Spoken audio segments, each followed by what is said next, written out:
Hi guys, this is a quick video on how you can change the scale and axes on your graphs in LoggerPro. So I'm going to start with a file that I've downloaded of a car bouncing up and down on a ramp. And I have three different graphs right here. So the first one is a position graph. I'm just going to highlight that, and that's the first thing I'm going to start changing. So the first way you can change the scale and the axes on your graph is just to double click on any of the white space on your graph. When you double click on that, you're going to end up with a graph options window, and you can see there are squares here for things that you can change about the y-axis, and a rectangle up down at the bottom where you can change things on the x-axis. So the first thing that you can do is you can change the top and the bottom of your y-axis. So I have the top at 1.169. I'm going to go ahead and change that to just 1 because that seems like a nice round number to me. And then you can see the bottom of my scale doesn't show me the y-axis. I'm sorry, doesn't show me the origin. So I'm going to go ahead and change that so it's right on the origin, and I'm going to say OK. And now I've got the origin up to 1. But you can see that that didn't actually help me out because now I can't see the top of my graph right here. So another thing you can do to change the scaling or the numbering on your axes is you can take your mouse and you can just mouse over the axes, and you're going to get this little squiggly line that's going to allow you to drag your axes up and down and just make your graph fit what you want on your axes. So I'm just going to go ahead and put that right there so I can see my whole graph.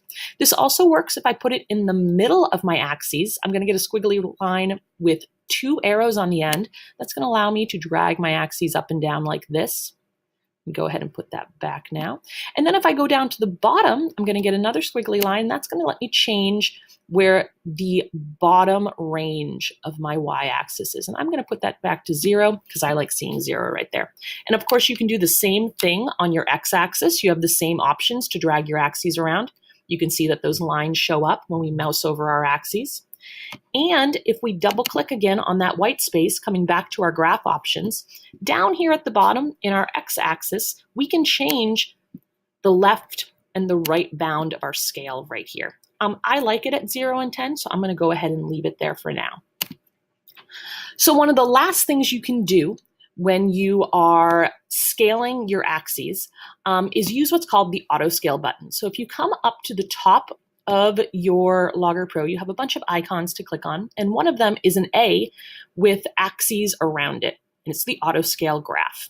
So let's say that I've been messing around with my graph, this velocity graph right here, and I've done this, and now I don't even know what I've managed to do, and it seems like it's a little overwhelming. I can come up here to auto scale, and as long as I have velocity highlighted, when I click auto scale, it's just going to scale this graph so the data I collected fills the graph. Now, that's sometimes going to be really helpful, but that's not necessarily always going to show you the origin, so you might still need to tweak things when you do that. But it's a nice way to just fill your graph with data. So I hope that was helpful. If you have any questions at all, please don't hesitate to ask. Bye, guys.